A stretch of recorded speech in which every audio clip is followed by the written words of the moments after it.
Hey, I'm Bill Stone. I'm the 4-H agent in Lee County. Just wanted to talk to you a little bit about a character education program that we've been working on. This is a program that actually we started last year with the help of one of the Rotary clubs in town. The way we started it was a pilot program at two of the elementary schools, Greenwood Elementary School and Edwards Elementary School. We started with two different models. One was more of a one-on-one mentoring model where volunteers would go into the schools, work with their children twice a month, talk to them about the character education lesson of the month, and really relate examples from their own lives about how these kids can apply these character traits with their peers, with their parents, teachers, and everyone that they come into contact with. The other model, which we call the whole school model, we did with all the fifth grades, or we did with all the fifth grade classes at Edwards Elementary School, where a guest speaker would come in at the beginning of the month, talk to the kids as a group about the character education word of the month, and then 2 weeks later, volunteers from the Rotary Club would come and follow up in the schools with the classrooms and ask them more specific questions about how they were displaying or demonstrating that character word in their life to try to emphasize the importance. What we've done this year is taken the successes from last year's program, expanded the program to an additional 4 schools. So we've got 6 out of the 7 elementary schools in Lee County that we're currently implementing the program. We've had new volunteers come on from the Kiwanis clubs, as well as a few more of the Rotary clubs, and we're about to have the Lions clubs in Lee County also come on board. So we're really excited about this expansion of this program, and we look forward to really working on the implementation and continue with the evaluation. I'm Bill Stone. I'm the 4-H agent in Lee County, and I'm here today with June Wicker, who's the counselor at Tramway Elementary School. We are very excited here at Tramway that have been able to start our Rotary program, our character program with our kids. We have 7 kids from the 4th grade and 7 students from the 5th grade, and we have 7 of our Rotarians from Sanford Rotary Club who are very excited about being here, and that's what makes this program so great. Bill worked very hard to get this started here by continually trying to get me to get this stuff started, to get this initiated, and so we went to the teachers and we found students we were looking for students who needed just a little extra boost, a mentor to meet with. They're meeting with these kids during their lunchtime, so they're not out of class, which is a good thing for the teachers. The teachers are appreciative of that. The kids are students who aren't necessarily in any type of difficulty, but they're kids who just need, who could just use some extra time with an adult, talking about our character program and talking about things that are going on in the kids' lives too. They're learning from these adults, some about the career that the adults are in.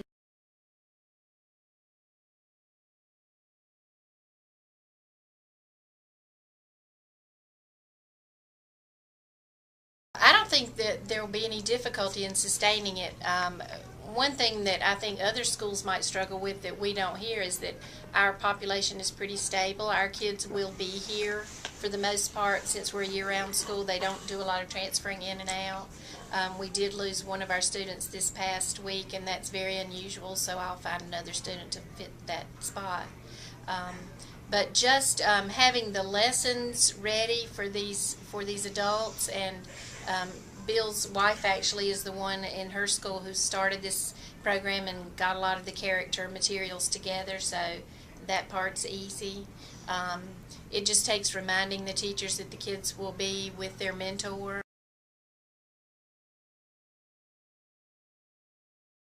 Some of the strengths of this program, of course, have been having volunteers or community members come in and spend their time with the young people. I think it's been very meaningful to the students to have a successful adult come in, talk to them, to really show that they care about them, that they're concerned about them, that they want to hear about what's going on in their lives, and also to emphasize those core character traits with those young people. Another thing that we've noticed is when these volunteers or mentors can really show these kids examples of how they have demonstrated these words or these traits in their lives, it becomes that much more valuable when these kids can really see how it can be applied in real life. What we'd like to do is really use the volunteer base that we're building and the support that we're building through these civic clubs and kind of take it a step forward. We'd really like to encourage these volunteers to become more active in other 4-H programs, building up further community support, and also trying to get these kids to go from just this mentoring program to getting involved in regular 4-H clubs and all the life skills that can develop from there. So we really see this as a way, as just a start, and kind of scratching the surface on what we can help develop in the kids that we're working with through this program.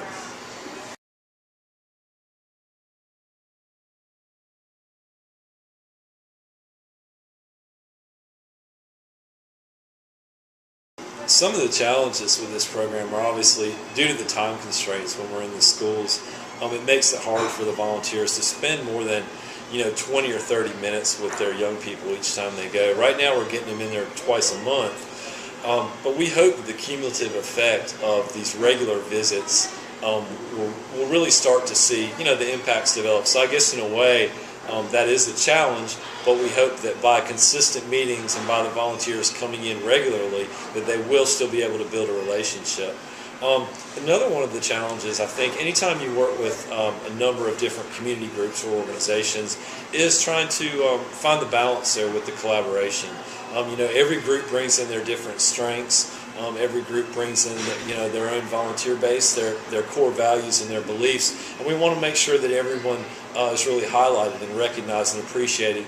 But we also want to make sure that they are kind of getting recognition for their efforts. So I think we're constantly trying to find a way to balance that, so we do get the appropriate recognition for all the groups that are working so hard to make this program possible.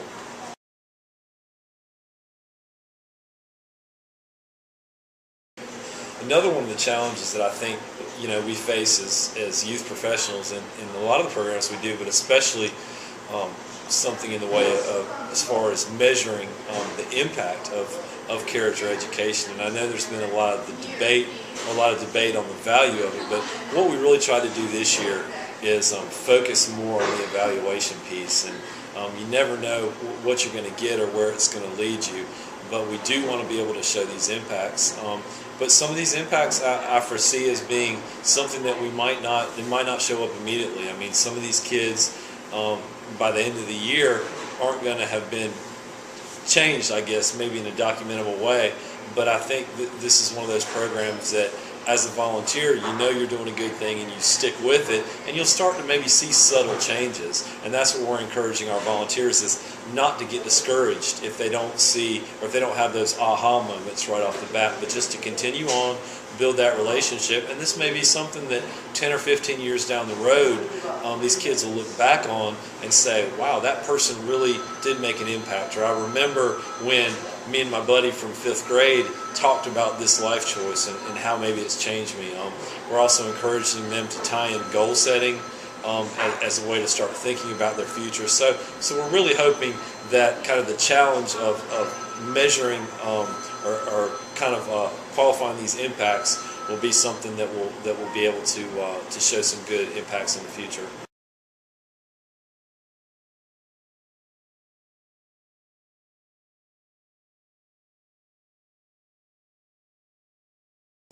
In talking about how we see this program growing and going in the future, I can see that the volunteers who are coming into the schools, and with this being the 6th elementary school that has this program, and I think the 7th elementary school in our county is getting ready to start the program, we have all these wonderful community members who are now investing their time in coming into our schools, and while they're here, they see what's going on in a school.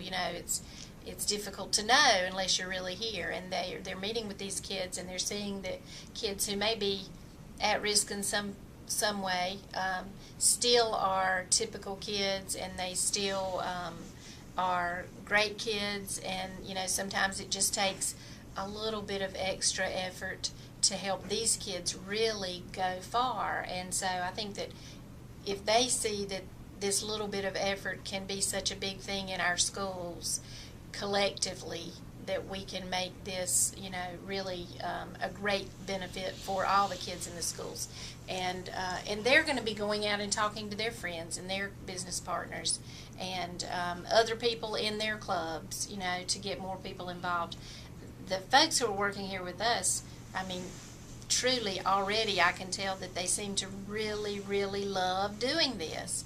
And so they're going to be our ambassadors to go out in the community and to let the community know what schools need, what we don't need to lose because of the budget situation. We're all afraid about those things.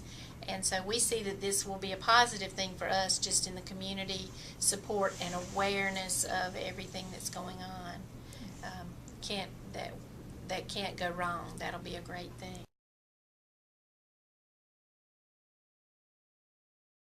One of the benefits or value of this program to my overall 4-H program is that this is really giving us a way to, I think, expand our reach maybe into the community. We're getting into a volunteer group that has really been untapped before. These are a lot of local business leaders, community leaders through these civic clubs that I think are going to be a great resource going forward for us in the 4-H program. And also, it's good for these folks, and some of them are older and may not have kids and may not be really familiar with what 4-H is doing. So I think in that way the awareness is very valuable, making them aware of what 4-H is, what it's all about, and really expanding our community and our volunteer base.